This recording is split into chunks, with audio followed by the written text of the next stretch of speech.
Morning, everybody.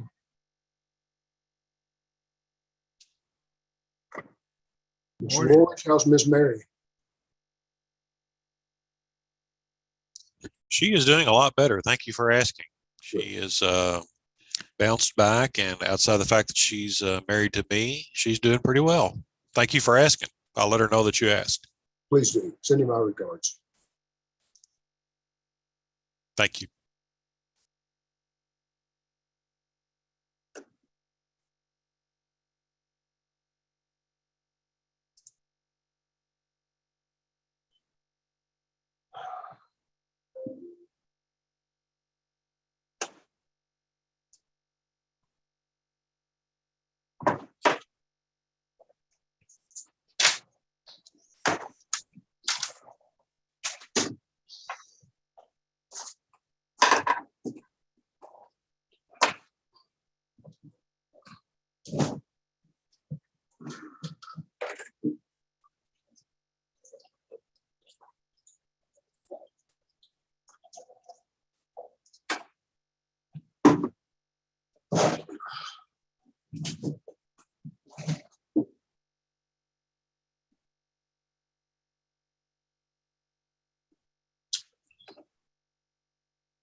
Anybody seen Sheila?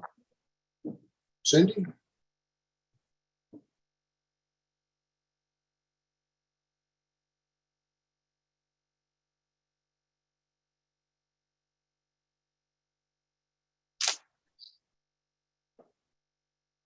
No, I just see a bunch of people staring at the screen.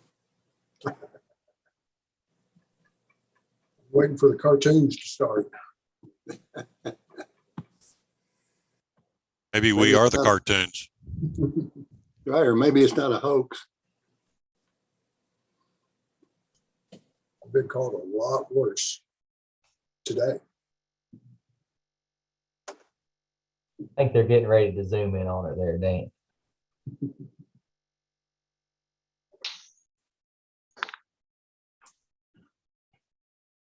There you go, Dennis. Yeah, now we're talking.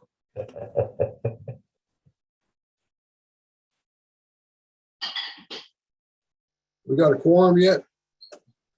Yeah.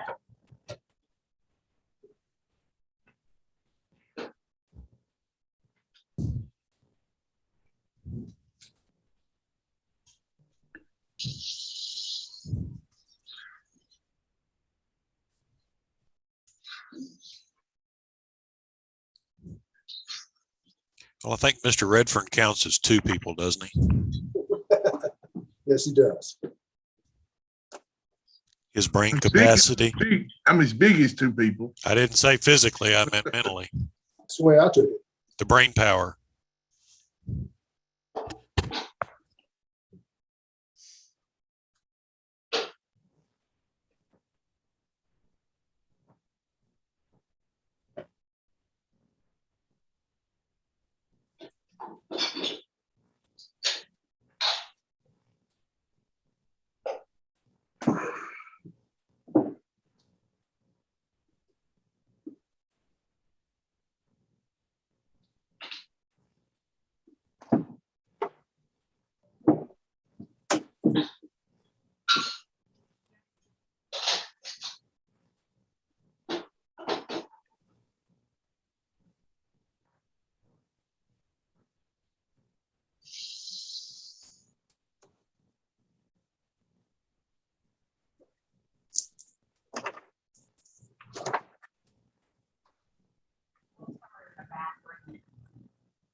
Good morning, everyone. We'll be starting in about 3 or 4 minutes.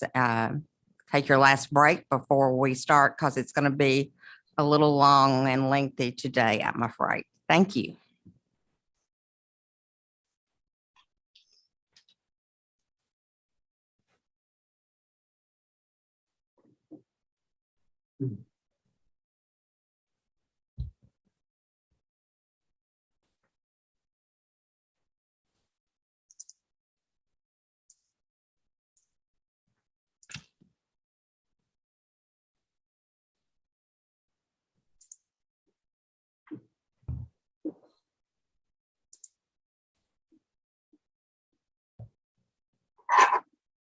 Danny, why doesn't Sheila follow your rules of 1-hour meetings? That's a good question. She's not my responsibility anymore, Jason. She's yours.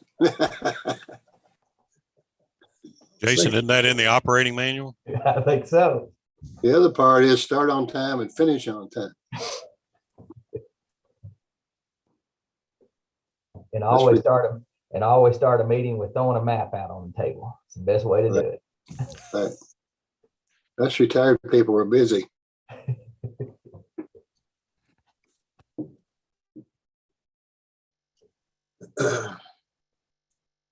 Every week, the stock market tells me that I'm further away from retiring. So I wouldn't know what retirement's like. You've got to quit looking at it, Dennis. You've got to quit looking at it. I'm here to tell you that I don't want to retire. I want 4 more years. Bill for judge. All right. Nobody Yeah, wants you you to retire, Judge. Well, we'll find out. I hope they don't.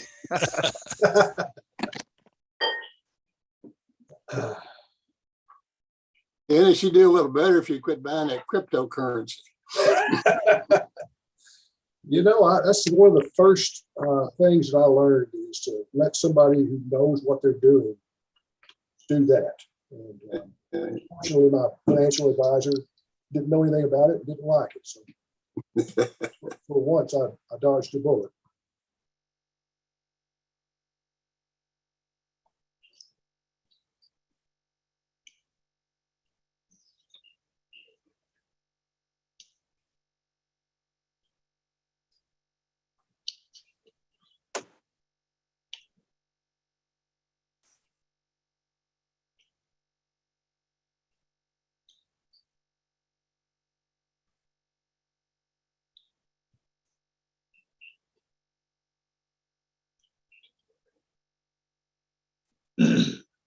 Dennis, let's go ahead and start our meeting Yes, ma'am. as we have several long pieces to discuss today. Very good.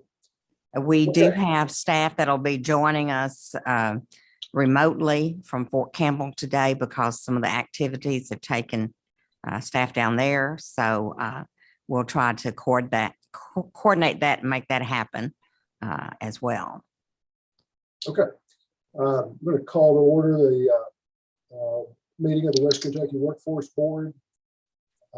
First, do we have a quorum? Yes, we have with the number we can work with in a form. That's close enough. First, I'd like to welcome everybody to today's board meeting. At this time, I'd like to turn your attention to the memorial on page 3 of the packet. Julie Allen was the workforce program coordinator for the West Kentucky Workforce Board. She passed away on March 19, 2022. Julie played an integral role in the workforce staff for just over 20 years. Her passion for her work and in helping others was unmatched. Would you please join with me for a moment of silence for Julie Allen?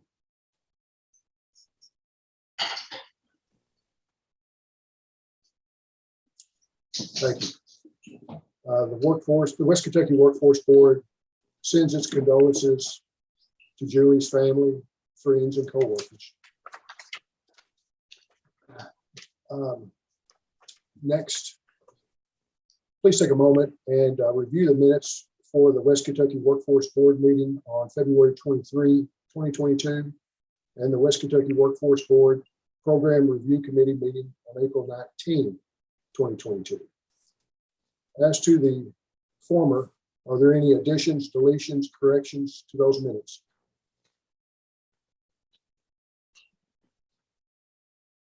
As to the former, is there a motion to approve? I so moved. And who was it that said that? Anton Reese. Thank you, Dr. Reese. We have a motion by Dr. Reese to approve the Workforce Board meeting from February 23, 2022. Do you have a second? I'll second it. Okay, was that Danny? Yeah.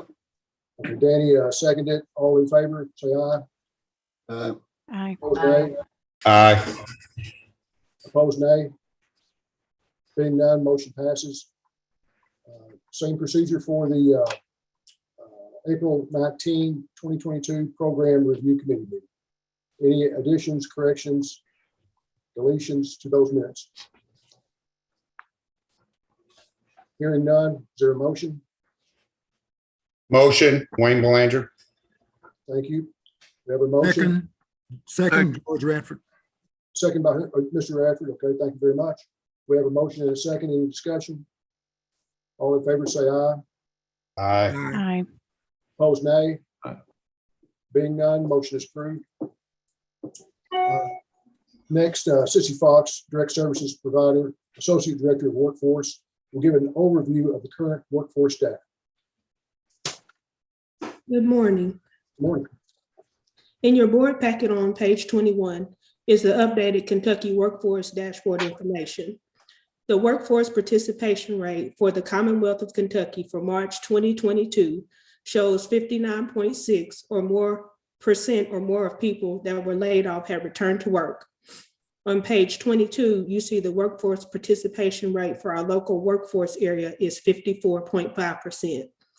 As of March of 2022, there were approximately 7,380 unemployed individuals throughout the state. On page 23 is the labor market snapshot detailing unemployment information. As of March 2022, the national unemployment rate was 3.8%, the state rate was 4.2%, and the rate in the Western Kentucky area was 4.4%.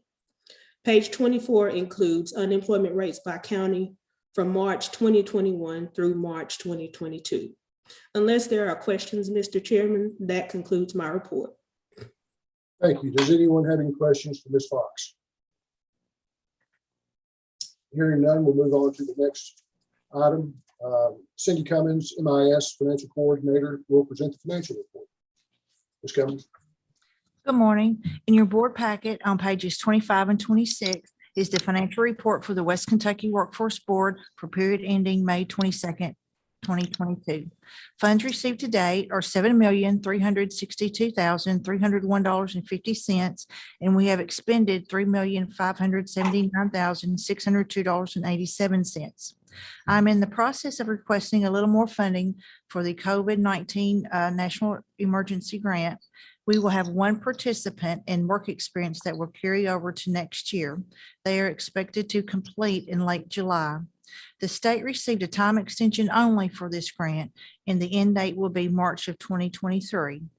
We submitted a request to the state to transfer $400,000 from dislocated worker funding to adult funding for adult training expenditures for next year.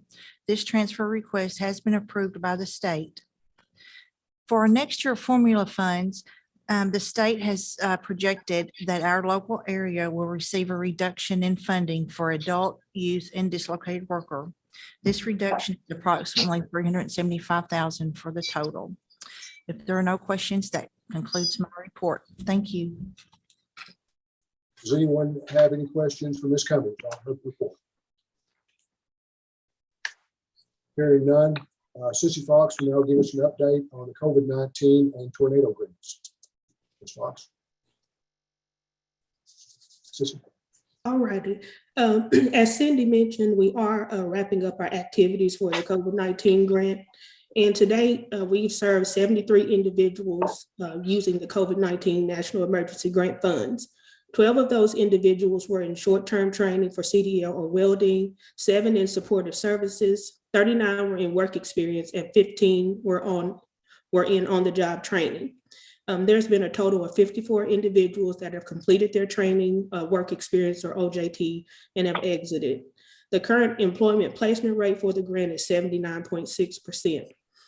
Several of the work experience employers that we've had an opportunity to partner with have hired individuals full-time at the end of their work experience, which is what we always hope for.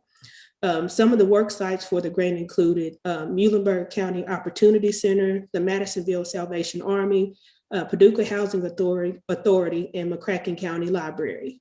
As previously reported, Cindy already talked about the no-cost extension and the fact that nearly all of our individuals enrolled in work experience will have completed by June 30th.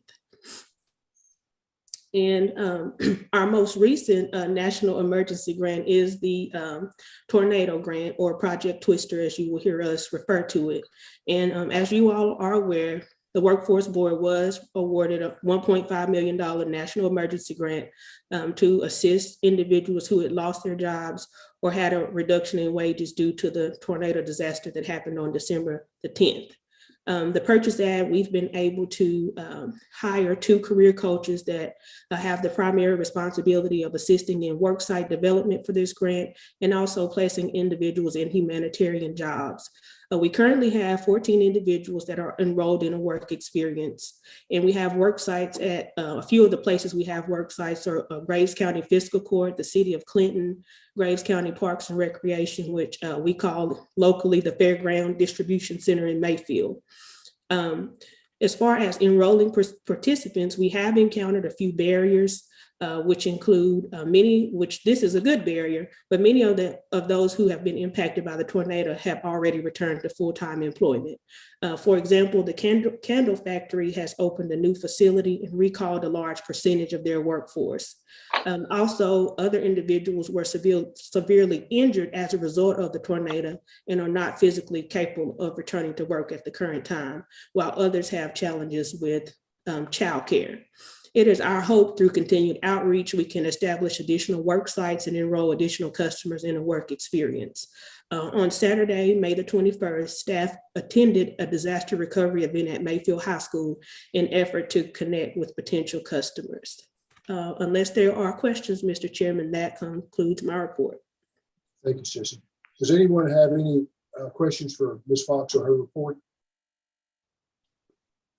Hearing none, we'll move on to consideration of policy documents. Tammy Hyde, Workforce Training Data Specialist, will present the on-the-job training contract ratification and the WIOA work-based learning work experience policy. Ms. Hyde? Good morning. In your packet on page 27, there is a list of our current OJT contracts. We currently have 30 active contracts with 58 completed and with an average hourly wage of $16.38. And if there are no questions, we will entertain a motion at this time.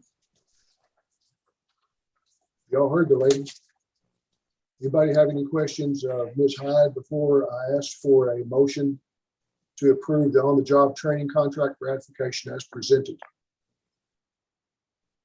Hearing none, if someone would like to make a motion, identify yourself by name so Wayne Belanger, make a motion.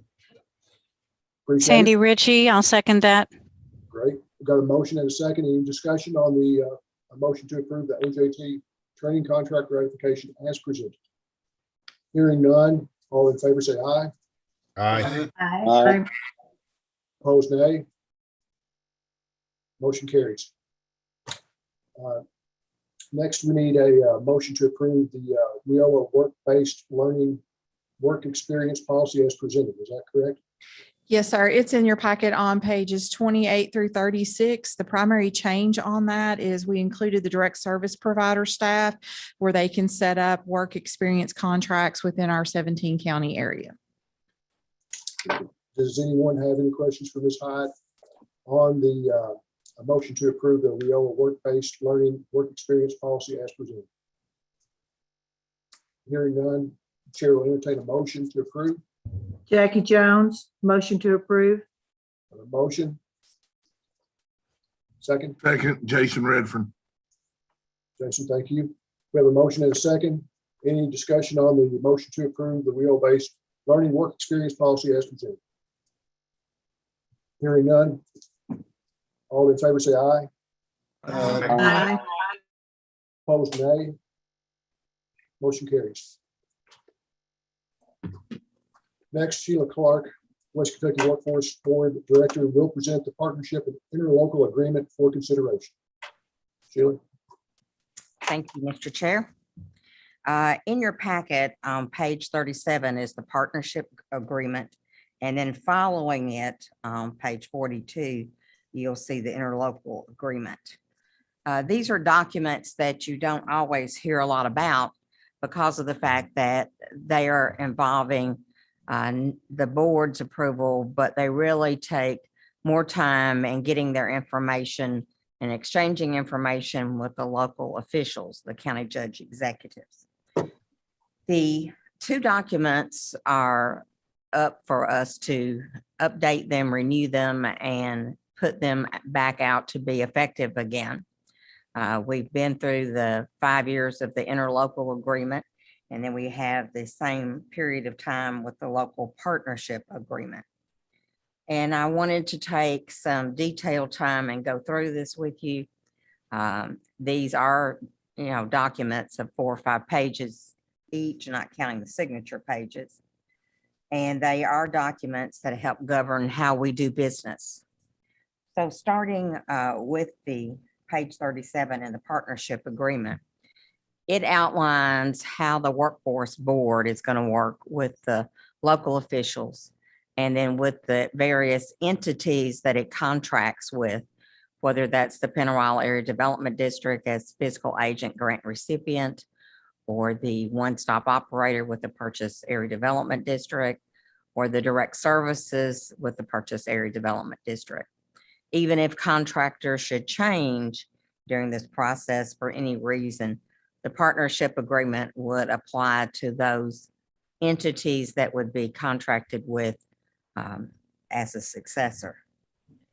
We have within this descriptions of how we might achieve certain activities as performance or planning, different program requirements and outcomes. And so you'll see small statements there from each of those categories and how we might work together to accomplish that. This document is still in a draft form right now. We'll be going over this again with the attorney to make sure that we haven't left anything out. The other thing we'd like to do is we may find some language that might help us in trying to reach our goals with some of these questions that are on the partnership agreement. And if we have any substantial changes to it after review by Mike Foster, our attorney, along with the staff, then we will bring it back to you. But our goal is to continue to try to tidy it up and make it better, improve it. And then this is a document that'll be signed by our 2 chief elected officials, Judge Cooper as well as the individual you heard from a little earlier today, Judge Tribble. And hopefully we'll get that out quickly. We don't have to go through the fiscal court process on that, but I will talk about the other agreement, which does require that. I'm going to stop just a minute, saying that the partnership agreement is required under WIOA law, and WIOA law describes the areas that must be covered in the partnership agreement. So this is not something that Sheila's thought up or not something the staff has thought up. This is an agreement for doing business and achieving the activities under WIO that's required. But if you look through it and you find other comments that we need to address, if you please bring that to our attention in the next week or so before we try to finish this agreement. I'm going to stop and ask if there are any questions. Mr. Chairman, we do need a motion for approval, but we can wait till after I go through the other agreement if you'd like. That'd be fine. Just go ahead. Okay. The following agreement that you find on page 42 in your packet, that's an agreement that's been around since WIOA came into existence and the state could get policies in place. And you'll find that, and in it, this is the agreement that the county judge executives sign, and you'll find at the end a place for each of them to sign. And it also requires us to put their contact information. And we chose earlier to put the email contact information rather than addresses. And in this agreement, if you look through it quickly, this talks about the fact that the counties, the 17 counties that make up our local workforce development area, that there's a role for each county judge in appointing a business representative from their area of at least one. So that way each county has a representation. It talks about the designation of a fiscal agent, because that is a new piece. Earlier, we had to go through a procurement process to select a fiscal agent. And now the policies at the state level have changed earlier this year. And we can now ask the local elected officials to help us select a fiscal agent, which will be less time and effort and issues on the staff's part in trying to accomplish that. There's also discussion in here about how to make appointments from the various entities that we're required to have on the board. That follows the other discussions. You'll find that kind of at the document itself on page 6. And then you'll find that there's about conflict of interest discussion, all those areas that any of our CLEOs or LEOs need to be concerned about. And we have LEOs, which are all of our local elected officials, but referring to the judge executives specifically. And then we have the CLEO, which is the chief local elected officials, that the county judge executives of the 17 counties come together and they select that chief elected official. And as I said, we will be bringing those judges together, all the 17 counties, to try to pass this and have their signatures. We do have to have a super quorum, so to speak, and the agreement duration of this interlocal agreement, which this is a common agreement that the area development districts do with the counties, or that counties would do with each other or with other entities. And it has a 5-year life.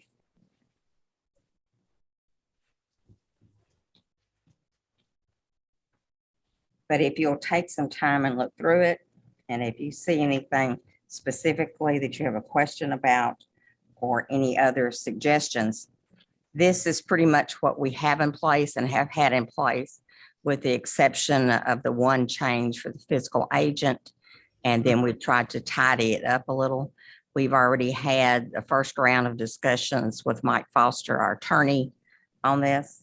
And I'm sure we'll be making some other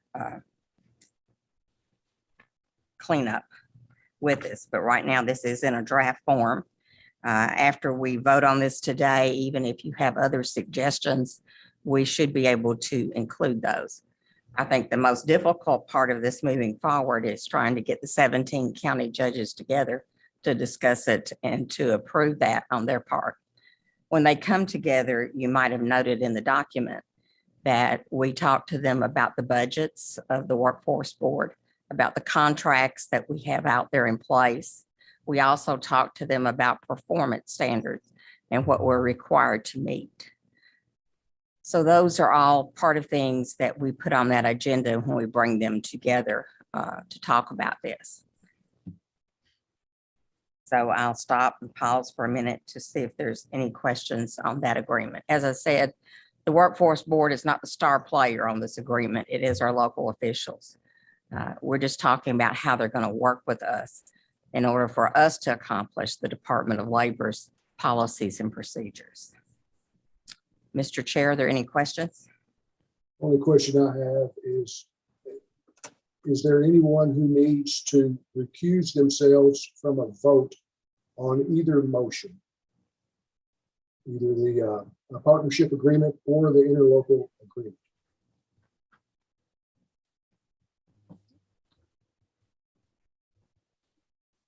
If no one has to recuse, I'll.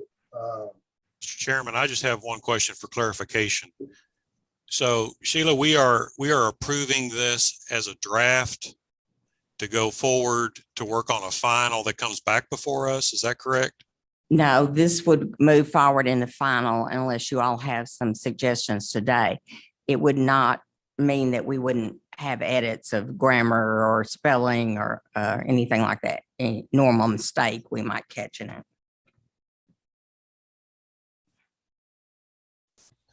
Okay, Chris, did that answer your question? Yeah, we're approving a document that has draft written on it. And so I'm just from the standpoint of what are we approving? I'm just trying to clarify what we're approving.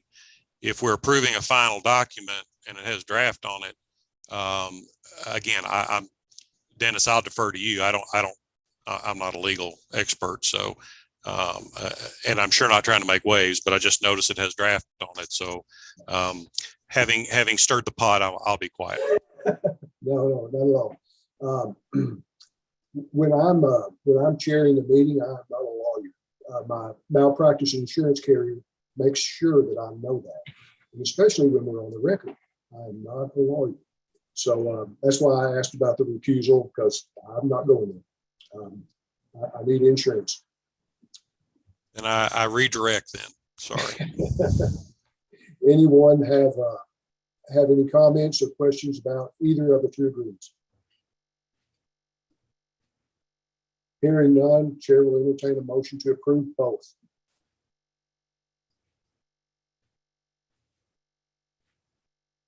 This is Dan Bozarth. I'll make that motion. We have a motion to approve both the partnership agreement and the interlocal agreement as presented. Do I hear a second? Wayne Belanger, second. Thank you very much. We have a motion and a second. Any discussion? Hearing none. All in favor, say aye. Aye. Aye. Opposed, nay. Ayes carried. The motion to approve both agreements is approved. Is there any other old business? Mr. Chairman, the only other item I have, I'd like to just remind everybody that we're in the process now of renewing board memberships. As you all may remember, that half the board is renewed in every second year. And that way all the board doesn't turn over at once if there should be changes. But if you're a member in good standing, then we're in the process of working with you to get you renominated. If you feel like that you can't continue, then we need to know that as well.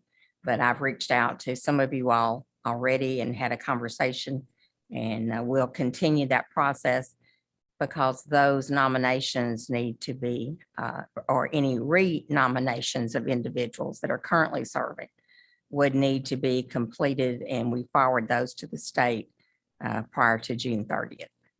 So if you haven't heard from me, you will hear from me on those. And so we just wanted to remind everybody of that. It's just that time of year. Anybody have any questions on that? Hearing none, we'll move on to this new business. Georgia Radford, Program Review Committee Chair, will give a report from the Program Review Committee. Mr. Radford.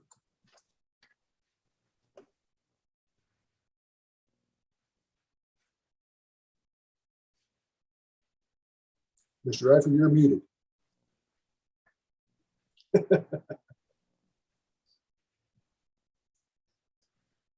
I was just about finished.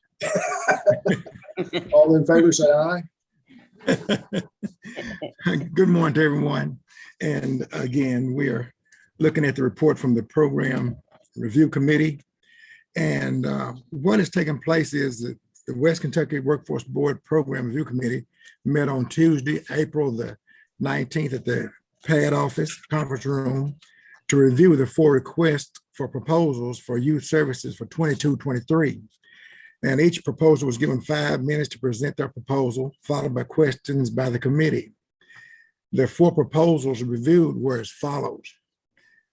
Christian County Public Schools presented an in-school program. Hopkinsville Community College, Madisonville Community College, and West Kentucky Community and Technical College presented out-of-school programs. The Workforce Board staff informed the proposers and the committee that the state's youth funding had been reduced by approximately $1.1 million. And as a result, the West Kentucky Workforce Board's funding would be cut as well. The staff looked at the funding request and stated that the committee would need to cut approximately $200,000 from the original total request of $611,730.52. During the meeting, possible funding scenarios were discussed. The committee looked at the proposer's past performance, work experience numbers, credentials, monitoring, and presentations. The committee also had to look at expending 75% of youth funds on out-of-school youth, which is under the WIOA law. And after much discussion, the committee voted to approve all contracts with the flexibility to negotiate as follows. Christian County Board of Education, $85,000. Hopkinsville Community College, $75,000. Madisonville Community College, $142,000. And West Kentucky Community and Technical College, $119,000. Now, after the meeting, the Workforce Board staff met with each of the proposers to discuss an amended budget and any other additions or corrections to their proposals. If you will refer to the proposal negotiations and corrections page in your meeting packet, you will see the negotiated amounts as well as other information on the programs, if you have that available. As chair of the West Kentucky Workforce Board Program Review Committee, I move to approve the 2022-2023 youth contracts as follows. For Christian County Board of Education, $86,994.94. Hopkinsville Community College, $75,519.25. Madisonville Community College, $141,909.78. West Kentucky Community and Technical College, $118,562.89. And lowering participant numbers from 30 to 25 and reducing the amount to that request and reducing that amount to that requested by the Workforce Board. And that's the motion, and if anyone has any questions. Very good. Thank you, Mr. Radford. We have a motion by Mr. Radford to approve the youth contracts as presented. Is there any questions for Mr. Radford on that motion? I don't have a question, Mr. Chair, but we do have that chart in your packet on page 56. 56. For the details, if anybody would like to look back at that.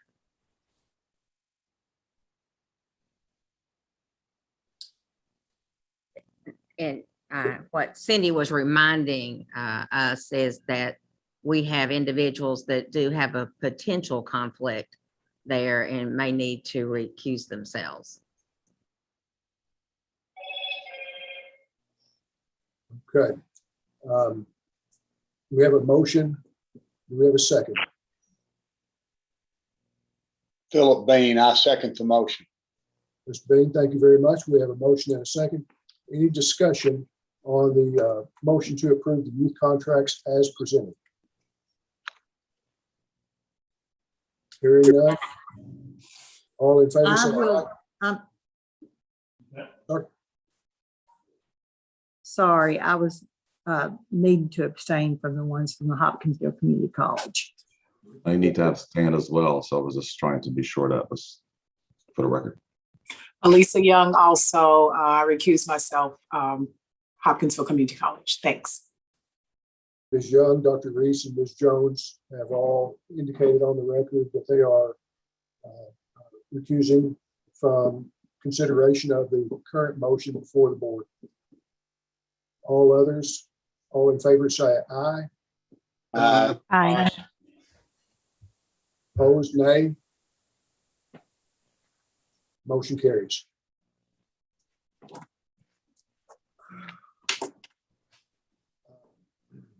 Next, Sheila will present the memorandum of understanding for the Paducah and Breathitt Career Center.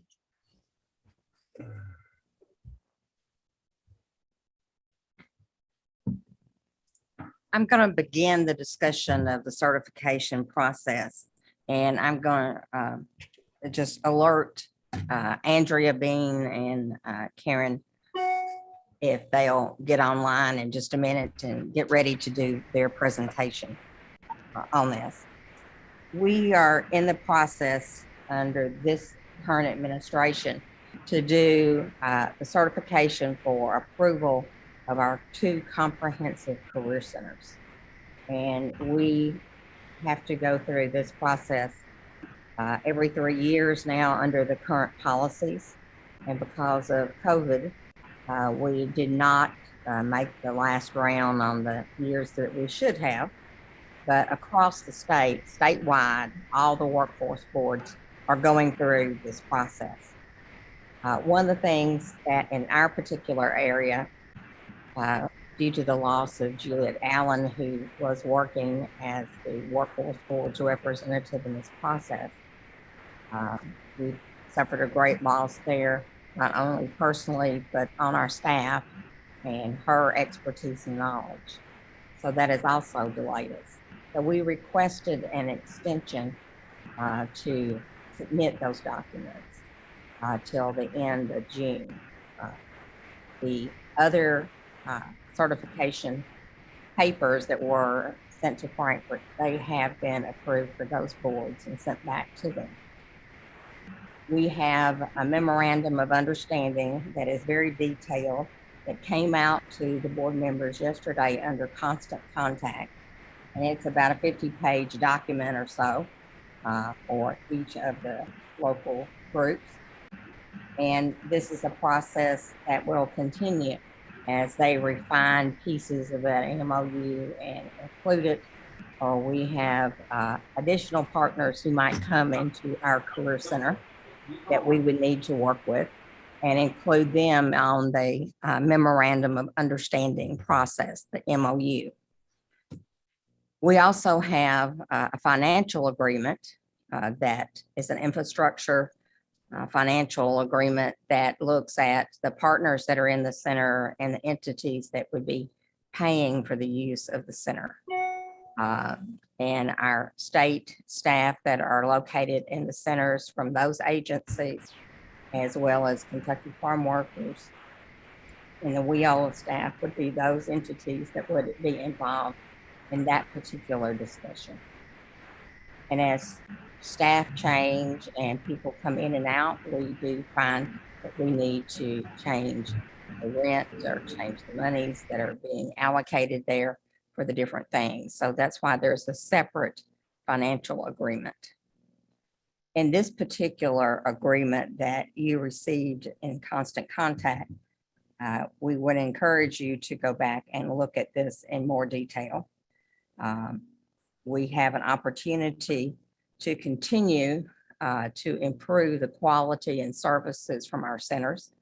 We're recovering from all the changes that we made with COVID. Some of those changes were good changes when we were able to take the opportunity to serve people online, those people that may have to travel a distance to come to the centers now have opportunities for working with Career Edge and other systems that are online, and they don't have to personally come in and do face-to-face with those activities.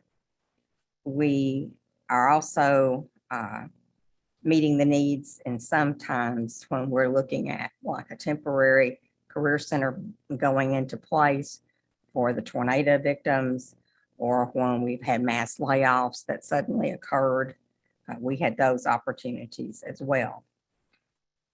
We also were challenged by having a new one-stop operator who has not been through this process and has just been in place since the 1st of January, which was another challenge for us. But we went back to our partners in our centers and we asked them to come together and form different work groups or committees within the centers to try to look at their standard operating procedures within the center, trying to look at anything that might be related to the ADA requirements. And we had state staff do a review of both sites because that is a requirement of certification. We will also form a 5-person committee or review group that will include businesses, representatives within our board, as well as at least one business represented from another board across the state, another workforce board that will come to our area and help with that certification process. I wanted to bring this to you after we have the short discussion from the 2 centers. Then I'll come back and make a few requests for motions here to approve the certification packets and moving forward. This is just one point in that process for that certification to go forward. As I said, we will still have this 5-person review group that'll come in and they'll look at those. And then we'll take them forward to the state, where the state will also review them. And we'll then look at our certifications that were sent to the centers. So Karen, do you want to come first? She's right here, and then Andrea, you want to come next? And Karen, you might mention some of your other partners that you worked with very closely, and Andrea, you may too. Good afternoon. The main purpose of the evaluation process is to ensure that the Kentucky Career Center is delivering the highest level of services in a consistent manner. The document that we have presented includes is a consistency of the application, the MOU, the IFA, the standard operation procedures, the ADA, the staff development plan for all partners, the BST roster, the BST minutes, job seekers information and communication, survey samples, reports, staff meeting and information. And also the COVID guidelines are also applied in the new certifications. that was presented. And I'm going to lean to Andrea to do the explanation of the Career Center services for Paducah Career Center. Thank you. Thank you, Ms. Ross. Hello, I'm Andrea Bean. I'm the Workforce Development Manager here in the Paducah office. And we have recently went through the application process for the certification. We divided up into teams. We have a job seeker team, a business services, and a center management.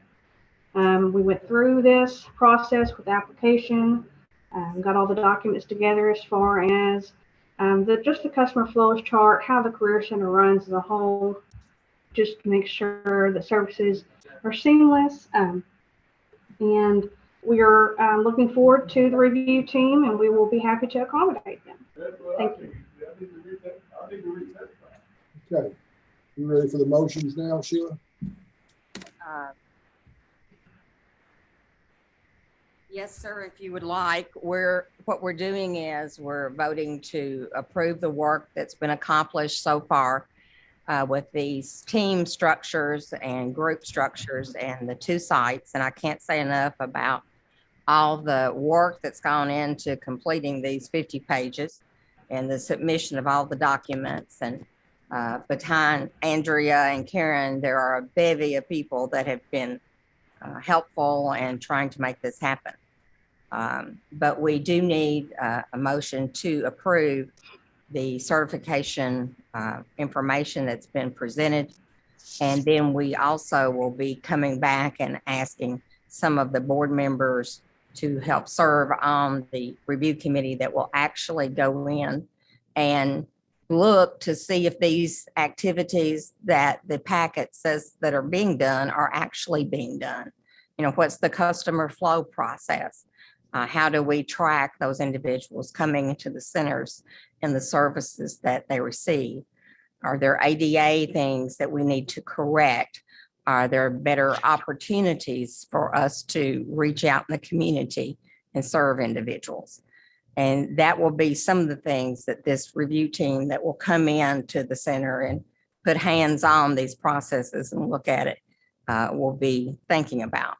So also, I don't want to leave this out, if the Career Center team that we used to have that worked with this, if they would look at the opportunities to go into our career centers, any of you all as board members, if you haven't been in a center lately, then that's something you might want to do, is just walk through it and say hi and see some of the challenges that our staff face and trying to accomplish the goals of their various programs all within that career center.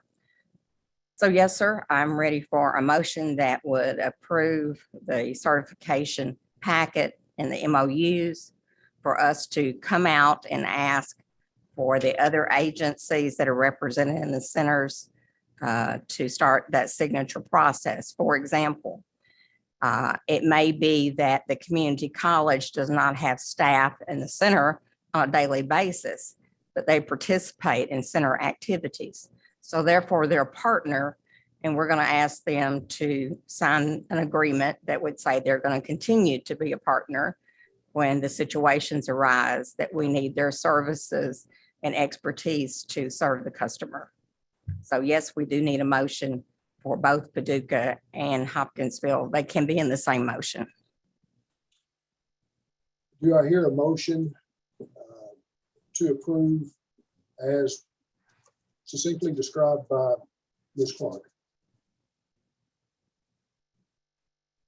We're approving the certification packet so it can move on to the next step, basically. Sandy Ritchie, I'll make that motion for both. Thank you, Ms. Ritchie. We have a Wayne motion. Belanger will second. Again, we have a second. Any discussion on this motion to approve both? Hearing none, all in favor say aye. Aye. Aye. Opposed, nay. Thank you. Motion carries.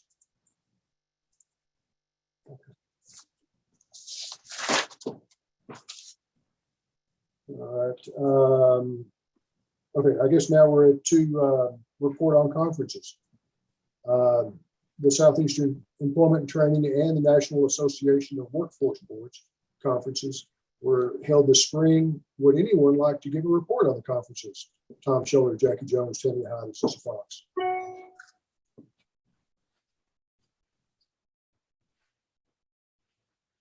Okay, I'll kick us off. So I had the opportunity to attend the SETA conference, which was in Miramar Beach. This was the first SETA conference that I was able to attend post-pandemic, I guess is a good way to put it.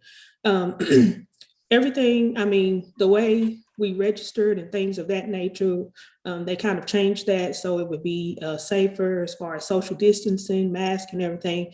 They had all the safeguards in place, which was awesome. So we were able to go and learn and not have to worry about our safety. One of the sessions that I attended was called Workforce Access and Equity. What is your role? And the session just basically talked about how as workforce professionals, we can increase equity and access in the workforce. And so it pretty much focused on how we could advance the workforce through development of diversity and inclusion and trying to build a talent pipeline that is reflective of our society. And it also talked about how to create metrics for DEI and workforce development, especially considering we owe performance metrics, and also leading to understanding policies and barriers to equity and inclusion that exist and how we could change those. So that was probably one of my most favorite sessions. Conference was a lot smaller than normal, but we had a good time and we learned a lot. So just want to thank the Workforce Board for an opportunity to go and gain additional training. Thank you, Ms. Fox. Anybody else want to give a report on their experiences at either of those conferences? Okay, I'm Karen Wallace, and I've been blessed to attend many of SATA conferences, and I will say that this conference was definitely COVID protection, and we felt like we were in a safe environment. And so there were many sessions that we attend. I'm just going to give you just a little skim off the top. I attended Becoming a Resilient Leader, which is a plus. Everybody needs to develop and continues to grow their leadership skills. Also, proven practices in success and reentry, recovery and reconnection with employability. And the last one was let's talk more and create a better culture for accountability. And I did want to share with you this morning that the federal bonding system was one of the most interesting session that I attended because the federal bonding system is a must, and it is something that employers can use as well as the employee seeking employment. And the federal bonding system provides fidelity bonds to employers that hire hard to place job seekers who may considered to be high risk and facing certain barriers to employment. The bond is issued as an insurance policy, and it covers the job seeker for the first 6 months of employment at no cost to job seekers and employers. The fidelity bond insurance policy issued in the amount of $5,000 up to $25,000, not limited to protect the business against any loss due to employees' dishonest acts. These acts include such as not limited to theft of money, property, forgery, larceny, and embezzlement up to the amount that is covered. And I would like to mention before I sit down that the Kentucky Fair Chance Bond is also out, and it protects against the loss of money or property. Bonds to increase to $5,000 up to $25,000 for eligible employees. Each bond is good for 6 months with no cost and extension options. Use the Work Opportunity Tax Grant and the federal tax grant from $1,200 to $9,600 per qualified hiree, an incentive to hire the target group, SNAP, ex-felons, long-term unemployed, veterans, and more. Use with the Kentucky Fair Chance Bonds. Thank you. Thank you, Ms. Wallace. Anyone else? Hello, I'm Tammy Hyde. I would like to say thank you for allowing me to attend the SETA and NOB conferences. Both conferences had lots of great information. Like Sissy commented, there were several sessions on diversity and inclusion at both of the conferences, very well attended, and the sessions were absolutely great and gave you a better understanding of how to move forward and to help the customers that walk into our centers every day. One of the sessions that I attended at SETA focused on performance and how to better track your customers, making sure you have their right information, where their employment might be, and being able to assist them with any extra needs that they might have. One of the NOB sessions that I attended talked about workshops and bringing those back in person and possibly doing a hybrid with virtual sessions and making sure that it's a diverse group of people, including the age of people, and making sure that your target group is aware of what's going on and how we can assist them, and listening to our customers and giving them the workshops that they need to better help them out in the workforce. One of the hot topics at NOB was WIOA reauthorization. I'm sure you've heard some about that as we've gone along in the last little bit, but I attended a session that Ron Painter held, and he stated WIOA has historically been a bipartisan issue and felt like the legacy should continue in the next reauthorization to address the labor issues our country faces. Workforce development funding is at a historic low. Funding levels are $3 billion less today than in the year 2000. It was stated we need a significant increase in authorized funding levels, which will more than double the number of individuals receiving quality career and training services and allow for infrastructure projects. Without a skilled workforce, our nation will be unable to meet the current economic moment.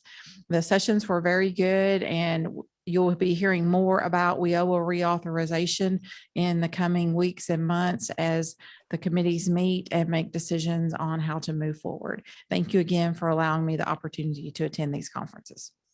Thank you, Ms. Hyde. Mr. Scholler, are you available? There you are. Yes, I'd like to thank Tammy for giving my report. She did include one of them that I wanted to say something about, but I will say something about another one I attended. It's called Building Job Quality in the Workforce Development System. And some interesting statistics came out of this, and this was done by the U.S. Department of Labor. They sort of subtitled the session, Great Resignation, with the line drawn through it, Work Shift. And it noted that workers 25 through 54 returning to the labor force are higher rate than in previous recoveries. Of course, obviously they're talking about the COVID situation. And then high quit rates concentrated in industries with lowest wages. Again, lowest wages and highest COVID exposure. And there are several quotes here. Workers are quitting because they want higher wages. Employers are finally starting to listen. Great resignation is hitting at these industries the hardest. And we've seen it here in our region. Manufacturers especially have increased their starting wages, some of them quite drastically over the past couple of years. And I think this is a direct result, obviously, of the COVID situation and the pandemic. And also it has helped streamline some of our processes as far as doing a lot of stuff virtually. And then job quality and working definition. I want to pass this along. Number one is economic stability. And this is what the worker is saying. They want stable family substantiating pay, adequate accessible benefits, and job stability. And then economic mobility, and that pertains to training and advancement within their workplace, that opportunity. And then also, as what was throughout the whole conference, I think Tammy and Karen alluded to this in their respective meetings, it's equity and respect and a voice in their job and where they're working. So like Tammy and Karen, everybody has said and stated, I do want to thank the Workforce Board for allowing us to attend these events. We do pick up a lot of knowledge. We also learned that our Workforce Board is light years ahead of some that we encounter in these meetings. And thank you for the opportunity. Thank you, Mr. Scholler. Anybody else, Jackie or anybody?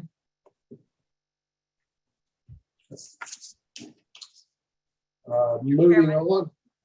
Before we move on to the next agenda item, could I break in for two things, please? One is Mark Manning has a little piece of news he'd like to share with us, and he's going to have to leave for another meeting. So rather than having staff share it, I wanted to ask if you would recognize Mark. Absolutely. Mr. Manning? Thank you, and I apologize for disrupting the agenda, but I do have to leave in a few minutes for another meeting. I wanted to tell everyone that we're having an industry announcement tomorrow at 10:30. It will be at the former Briggs and Stratton facility. We're very happy to have a nice company from Canada come and join us in Murray. I won't say the name because I don't want to take away any thunder from the governor being here tomorrow, but I will tell you that it is a family-owned Canadian company. They make electrical components and cable runs for data centers and Google and Amazon and lots of other people. It's stainless steel fabricating, and it's the product they make here will be very innovative, and we expect to see 150 to 200 jobs back in the Briggs and Stratton facility, which quite frankly is amazing to me. The building is old, but it's still got good bones. And the people that are coming in are very creative, very aggressive, and we're excited about it. And I'm sure that Sheila and Mary Ann will be talking more with you about training needs in the not too distant future. So thank you for letting me interrupt. And I again apologize for interrupting the agenda. No problem with that. You can always interrupt the agenda with a new job or a new employer coming into an area. It's a welcome interruption. And we wanted to thank Mark for all of his hard work, because we know the difficulty in working with trying to get a new company in. But I wanted to remind everybody that we had our National Dislocated Worker Grant. They are helping us with Briggs and Stratton to direct those people to training or to the next job. And that's always helpful for economic development. So we would like. Indeed it is. Thank you so much. Thank you, Mark. Thank you. The other thing I had, Mr. Chairman, before we left, the fact that, as noted by the staff and so many others, this is attending the conferences and events as SETA in our region, and then traveling to Washington every now and then is not bad. But we get this as our primary learning activity and staff development. And it's also an opportunity for board development. And I wanted to mention that this late summer, in the end of August, SETA would be coming to Louisville at the Marriott downtown. And so, Mr. Chair, I was going to request that the board consider making a motion that would allow any of our board members to attend the training session in Louisville that's on your calendar of events. And that way we would already have that in place should members that are outside the executive committee request to attend. Excellent suggestion. Do I hear a motion to that effect?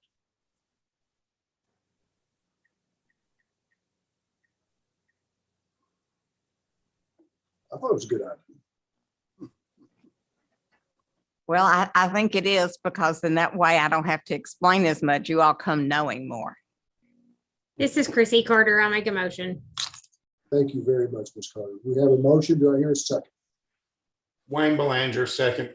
Thank you. We have a motion and a second. Any discussion on the motion? Hearing none, all in favor say aye. Aye. Aye. Aye. Opposed, nay. Ayes have it. Motion's approved. Mr. Chair, we have one more oddity in today. We have staff that are out doing their work today rather than sitting here in the board meeting, and they would like for us to join them at their work site at Fort Campbell. Molly Deal, that we would be calling on in this next item on our agenda, as well as Derek Poor, are at Fort Campbell with a group from Madisonville on site today. And they would like to be on the list first to report to us today. Very well. It's now time for our business services team, veterans transition reports. We'll start with Ms. Deal and then go to Mr. Ford. Thank you, guys. Can you hear me okay? Yes, ma'am. Okay. Thank you for letting me go first. As Sheila said, we are en route to Fort Campbell right now and stopping to get a bite to eat before the tour. So I wanted to jump on and just give some brief action items that I've been working on, and then a report on a recent expungement event that occurred. So there should be a flyer in your packet about the upcoming Hopkins County Job Expo on June 7th. Right now, we have about 40 plus employers signed up to attend with 1,300 jobs represented. So anyone who says that there are no jobs out there, clearly that is not the case. We have a ton of jobs available at this event. We're really excited about it. And then we did have a recent expungement event also in Hopkins County at the end of April. It was really well attended. We had 200 people show up for expungement information. They connected with second chance employers and resources. We were very excited to offer that service considering Tyson had recently laid off quite a few folks in that area. And based on the growing need and the turnout from that event, we will be looking at doing some additional events in the other counties that we serve, one being planned this fall for Muhlenberg County. We are, of course, partnering with the Western Kentucky Reentry Council on these events, and we're thankful for their support and leadership on those. And as I'm sure Tom will mention, we are continuing to meet with employers, and the amount of employers who are interested in the OJT program is just skyrocketing. So if you all have information, or if you know of any employers who might be interested in participating in that, please don't hesitate to let Tom, Marianne, or I know, and we will continue signing up employers for that program. And I will let Derek cover what we're going to be doing in Fort Campbell today. We're really excited about that, and I will let him take it from there. Thank you, Ms. Deal. Thanks. All right. Good morning, everybody. Can everyone hear me okay? Yes. All right. Excellent. Thank you so much. Hey, it's good to be back with the Workforce Board. I'm not sure. A lot of familiar faces on here. I may look familiar to some of you.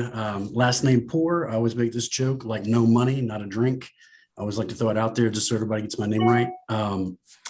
But yes, as Sheila and Molly both said, I'm here at Fort Campbell right now. I am the Veteran Transition Liaison. I have the amazing opportunity of working with Tom, Molly, and Marianne, as well as their communities to help plug soldiers in as they get ready to leave Fort Campbell and exit the military. So my daily schedule here at Fort Campbell, I'm generally here every Tuesday, Wednesday, Thursday.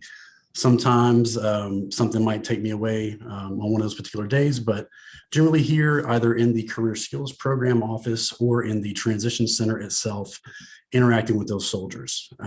Those interactions, I have an opportunity of getting in the classroom with the soldiers every morning, again, those Wednesday, Thursday events, and talking to them about the communities, about the area that we have here and the available jobs that are present and available to them. Along with that, the first and third Tuesday of each month is a Career Skills Program briefing. A lot of those programs set up for the soldiers to go directly into employment through the training provider. Some of them are not, and those ones that are not are really great in that I can work with those program managers to coordinate some site tours and facility visits and things in the community. So I have a better understanding of what's available to them and the training that they get here, how it may work for them when they do step out into the civilian world, preferably in our backyard here. Those career skills programs, there are 15 of them. They have 12, they're individual internships. And again, like I said, they offer everything from training to employment. Some do both. And some it's just employment opportunities and others it's just training. So again, working with them is very important, keeping that relationship strong. Also, directly across the hall from me in the office I'm using is the USO Pathfinder office. The USO Pathfinders are a transition program, essentially. They help soldiers whenever they get ready to exit with resume writing, connecting them with employers. And so we worked really well together. We collaborate on a lot of efforts, and they send me direct referrals. So oftentimes I will come into the office or come into the building, and they'll send someone across the hall to me, or I'll get an email with some information about something they have going on, and they're looking to connect me with a service member that's in this area and looking to stay in the area. Also, within our Fort Campbell Transition and Employment Campus is the Spouse Employment Center. Started right before I left in 2020, and it's really picked up and become quite it's got quite the footprint here, to say the least. They are in their own separate building next door to the transition office. So it is essentially like a little campus. They just share a few parking lots. But over there, it is set up strictly for spouse employment. They do provide some federal resume writing classes, and I'm in there pretty frequently with the director, again, trying to just network and collaborate. So as I said before, working with our business liaisons like Molly, Marianne, and Tom. Our other community partners are very important as well. As Molly said, the group from Madisonville is coming down today. I'm not sure exactly what we're going to do. I think we might rappel from the air assault school tower, which is amazing. I never did it in the military, but funny enough, I did it in high school when I was a part of youth leadership. So that was pretty neat. And then recently, both of our partners here, Spouse Employment and the Career Skills Office, have held separate job fairs and employment fairs. And so both of those saw over 250, close to 300 attendees between the two separate events. So really, really a success in that effort. Along with that, I've had the opportunity to attend a presentation by some veteran MBA candidates. They came up from Nashville. They are Bass military scholars, and shared the trials and tribulations, so to speak, of what they have found the job search is like once they transition out of the military. So really great information, shared that with folks as well. And then, of course, it's in your board packet, but we have the June 14th and 15th summer job fair coming up here at Fort Campbell. It'll be 9 a.m. to 3 p.m. every day. Expect to see quite a few people come to that event. In years past, prior to COVID, there would be 500 to 600 people coming in, before lunchtime in some cases. So really hoping to see a really good turnout now that we're kind of through that pandemic era and things are opening back up for everyone. Unfortunately, that event has already been filled as far as employers go, but they are having another one in the future. They do it quarterly, a big 2-day job fair. And then we also have opportunity. I can escort you down, or you can join me at my table every Wednesday and Thursday, should you want to come down and meet with the soldiers, talk to some transitioning service members, and just kind of see things for yourself. So should you have any questions, please feel free to reach out to me. Happy to chat with you, happy to talk any way that I can about bringing soldiers and service members and spouses into the community.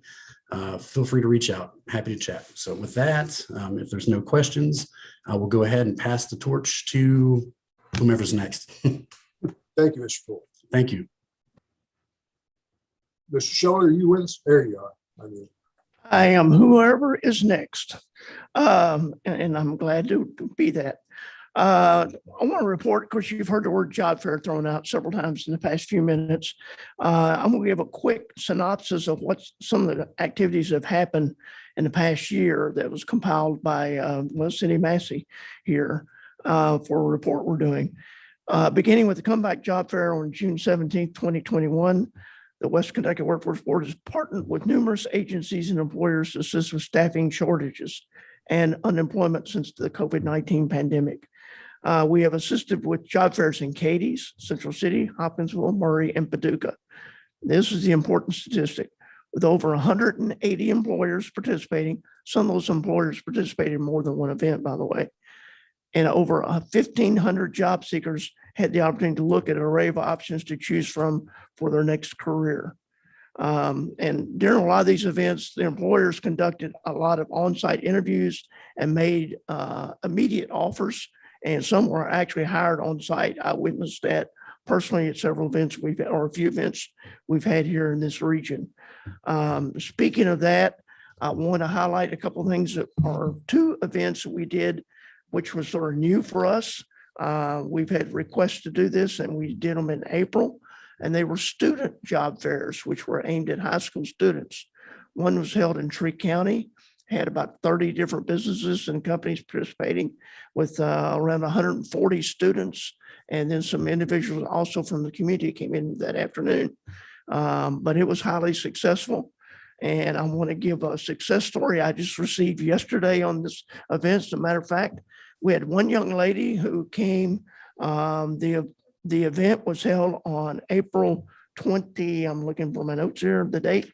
It was held on April 26th. She graduated May 20th from County High School. And her first day of work is today here in Hopkinsville at Riken and Lastmer's, gainfully employed at $17.50 an hour with benefits. So that is a success story in itself. Out of that, there were others that were hired that day or have been recently hired since that event, but I did want to give that success story. And then the second one was held here in Hopkinsville, is a regional job fair event for high school seniors from Christian, Trigg, and Todd County. These were individuals that had been selected due to the fact that they were not going on to a four-year institution to further education or into the military. In other words, they were going into the workforce. There were approximately 150 students from the three different counties that attended that day, again, with about 30 different businesses and industries. And that day, there were job offers made and individuals that were hired as soon as they graduated. I know of about 12 or 15 that have been hired from that event. And I do want to appreciate, send a thanks to the companies for participating. I do have a success story from that I want to read. This is from Kelly Gates, who runs the workforce program at Christian County High School. She said, I just had a student walk into my office and state that Commonwealth Agri-Energy contacted him yesterday to follow up with him after his attendance at the job fair. They hired him on the spot, and he starts at the end of the month, which would be his graduation date, which is coming up this weekend. I wish I could have gotten a picture of a smile that was on his face. So those are great success stories. Continuing in that vein, as far as job fairs, we are working to set up one in September, a big regional event in Hopkinsville again. We've had several requests from manufacturers, especially, but other businesses in healthcare and several other agencies are wanting this. And we'll have more details on that soon. I continue to get requests daily from companies that send in job postings or job listings for assistance in getting the word out.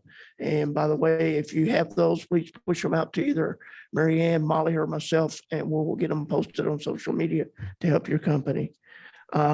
Last but not least, a lot of different meetings we attend, all three of us attend, such as Chamber SHRMs and on and on and on. But I do want to mention that in our area here, the Southwest Kentucky Economic Development Council, especially Carter Hendricks, I want to thank him and that group for allowing us to sit at the table with prospective companies that are looking to come into this area. We've had numerous visits in the past few weeks, and it gives us an opportunity to sit at the table and tell the story that Workforce Board can do with our partnering agencies, which might include the community college, the public school system, on, all their different partners. We get to tell our story. It's a one-stop shop for that company, and then they can follow up with questions that they might have. Subject to anybody's questions, that's all I have to report on at this time. Thank you, Mr. Shelley. Ms. Medlock? Thank you, Chairman Courtney. So I'm Mary Ann Medlock. I work in the purchase region, providing business services. I want to congratulate the Murray-Callaway County Economic Development on the announcement tomorrow. We're all very excited about it. As you know, Briggs was a very important facility to this community. Originally, it had been Tappan back in the 70s and 80s and prior to that. And having that building come back to life under a third company is really a blessing to our community. In addition, a couple of weeks ago, they were able to announce that Pascal Truck Lines was, they had a groundbreaking on a brand new $8.2 million facility That is going to include an expansion of office and administrative jobs. They're anticipating 150 new jobs for PTL, and that is also an outstanding achievement for the community. Since our last meeting, I have been doing a lot of work with small businesses through our chambers, typically in the spring, small business workshops, seminars, different things are going on, celebrating Small Business Month. That has allowed me the opportunity to reach out and connect to some small businesses to our services that typically they wouldn't utilize.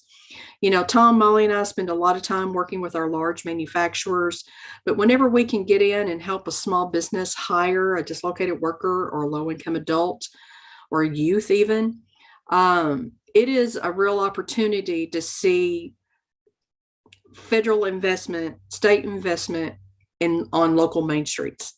So I really enjoy being able to do that. It's possible with those companies, I only may be able to get 1, 2, or 3, perhaps, employees to help them with that situation, but it really makes a big difference. One of the new OJTs that I've written, a company in Mayfield purchased Wagner radiators, which was a long-held family business there in Mayfield that was destroyed in the tornado. And so he bought their book of customers, and we were able to help him hire a couple of their employees that he actually gave them new roles to learn. So while they know how to be, you know, one was a delivery driver and now he's going to become a mechanic. So that's an opportunity to learn new skills. And one of the mechanics is now becoming, you know, logistics and all these other things and some office duties. So they're all learning new skills despite the fact that they've been a part of the radiator business. So that was an opportunity to do an OJT that I was real excited about. Some of the other work that I've been doing along with the Purchase Area Development District is after the COVID grant, and especially with the launch of the Tornado Project Twister grant, nonprofits started asking me a lot about, talk to me about a paid work experience. What does that mean? How can we help? We have customers that we serve that need an extra opportunity in order to move into self-sufficient employment.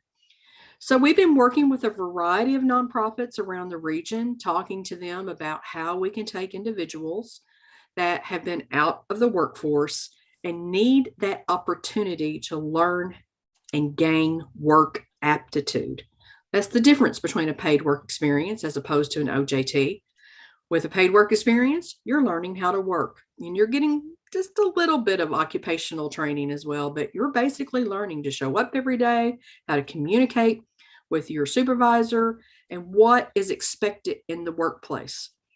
And then that work site, hopefully we'll be able to hire them, but if not, we can move them into paid employment because they have now got a reference and they have someone who is respected in the community who can, you know, vouch for them. So we've been doing a lot of that work.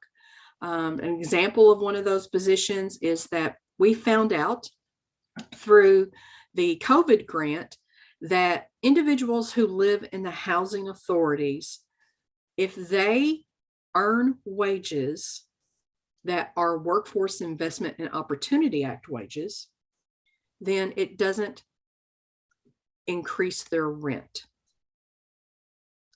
So that gave us an opportunity to start working with those individuals a little closer and think about how we could help them in employment.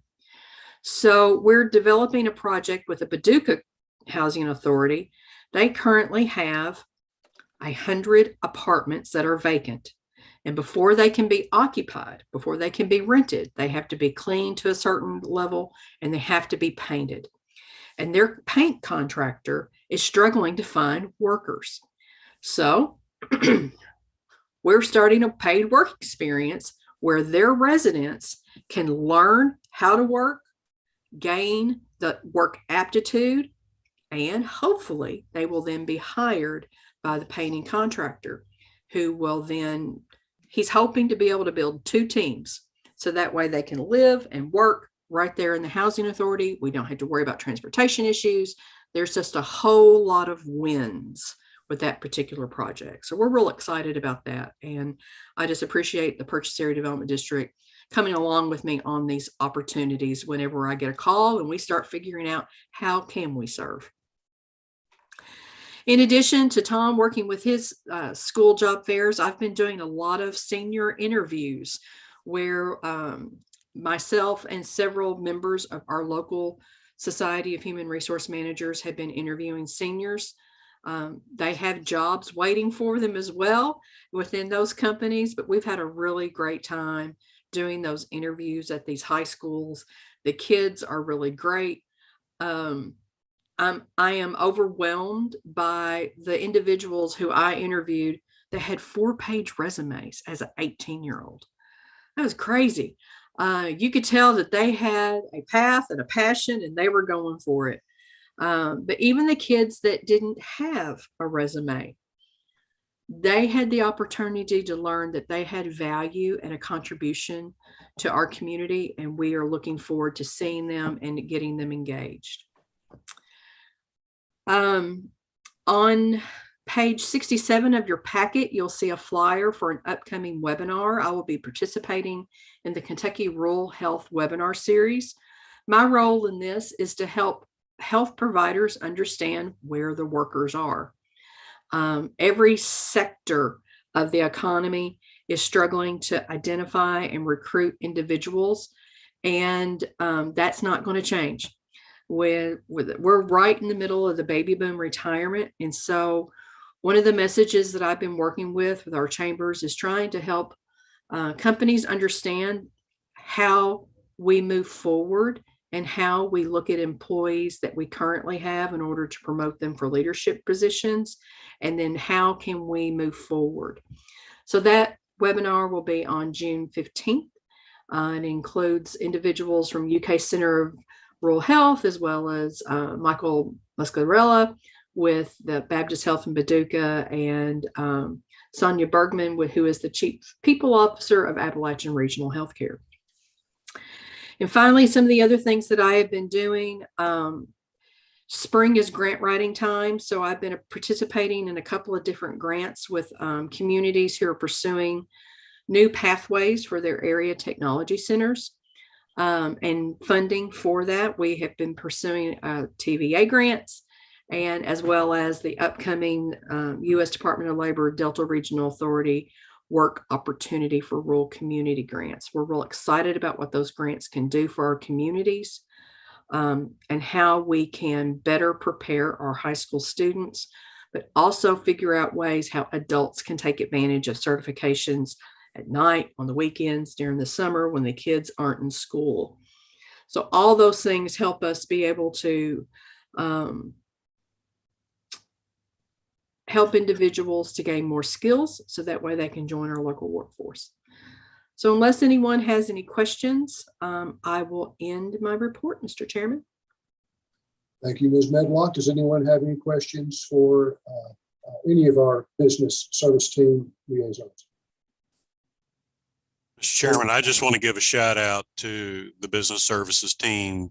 They do a wonderful job. And as I work with different companies and different businesses through the community, I could tell you that I hear great news from the work that they do. I will tell you that I followed Mary Ann on the 18th on a seminar session, which was very difficult to do, given the quality she does. But I will tell you that businesses tell me how great of an asset she is and how wonderful of a person she is to work with and how much of a difference she has in those. So just want to say, that's, well, I just wanted to mention that. They do great work, and I see that, and I'm sure we all hear that as well, but I just wanted to mention that. Thank you. Mr. Woolridge, thank you very much for your comments. I believe we all would heartily agree with you.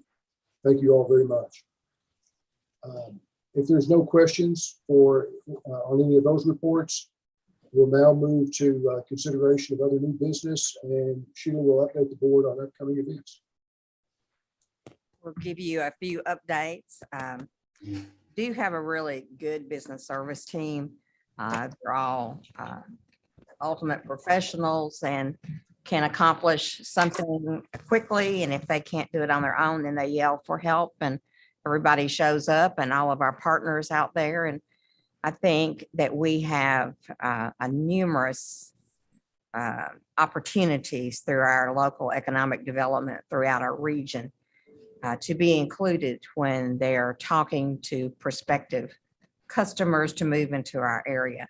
And we find that when I'm talking to economic development staff, and they know all of our staff's names, they know about their families, they know what project that we've helped on, and that's not necessarily true of all the local groups and their relationship with workforce boards across the state. I wanted to draw your attention to the calendar of events on page 57. You'll see the SETA conference that I mentioned on there, as well as several other upcoming events. There's more and more conferences that are making it now, and they're on the list.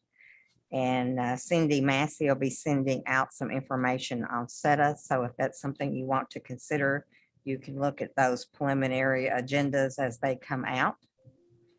We also wanted to mention that the bill was passed that consolidates the labor cabinet with the education and workforce development cabinet. And that's to happen on July 1, and Secretary Link will continue to head those cabinets as they merge into the new cabinet. And we're getting more and more information on that, and in discussions with the state on how that will impact just drawing down funds for our different programs, or some of the monitoring activities, or who's in charge of what projects. So we're in a learning curve with that, and just like those staff are. The also was a bill passed that establishes a new collaborative with new membership on that collaborative. And that would impact the local boards by the fact that on this collaborative that was set up by the legislature, we would have a representative. Each of the 10 workforce boards would have a representative on that collaborative. And Chris, I saw Dr. Jackson on that call yesterday for the collaborative that's currently in place. And we're learning more about what those goals would be of the collaborative, and then seeing how the current goals will transition as the new members of that collaborative are seated in the upcoming months. Want to give a big shout out to the Program Review Committee and all the hours that they spent in reviewing the proposals ahead of time, looking at all the charts and graphs and information, and making some very difficult decisions. With the dollars that we had to take away, we still wanted to keep upmost in our minds the fact that we want to put those youth into work experience opportunities for the experience that they will gain that will help them in their next job, plus put that money in their pocket that'll help them continue on the education and learning tracks. There's an opportunity maybe in our next meeting to look at an in-person meeting, and we'll be talking to the chairman about that a little more. We also have some comments in your packet on the National Workforce Board comments there on the reauthorization of WIOA. That has actually passed the House. Everyone's unsure if it'll get into the door of the Senate and whether it will be a bipartisan effort in the Senate, or with the other things that are going on right now, maybe it will just sit on the sidelines through this next session. But we do have some ideas about what the House would like to see included. The National Association of Workforce Boards has been included for their comments, and there's a lot of issues out there that could be very helpful if the Senate move forward with actions there. I'd like to apologize for all the lengthy documents that we brought to your attention today. normally we might have one. We don't always have 4 or 5 of them like we did today. But remember that you do have copies of those, and looking through those, if you have other things that you'd like to draw our attention to or make other suggestions on that, please give me a call and we'll discuss that. Once again, reminding you of the list of calendar events. And Mr. Chair, I'll pause for any questions that anyone might have. If anyone has any questions for Sheila about upcoming events or anything that we've talked about today, please feel free to ask now or ask later at your discretion. And that's all we have for you today, Mr. Chair. Thank you, ma'am. Is there any other new business? Hearing nobody say anything, the chair will entertain a motion to adjourn. Chris Woolridge is too lazy to turn on his mic, but I think we have a motion. Make a motion to adjourn, Mr. Chairman. Thank you, sir. Do we have a second? Second. It's Jason Redfern. Thank you, Jason. We have a motion and a second. All in favor say aye. Aye. Aye. Opposed, nay. Ayes have it. Motion adjourned. Thank you all so much for your time today and all your time between meetings. Have a great day. Thank you.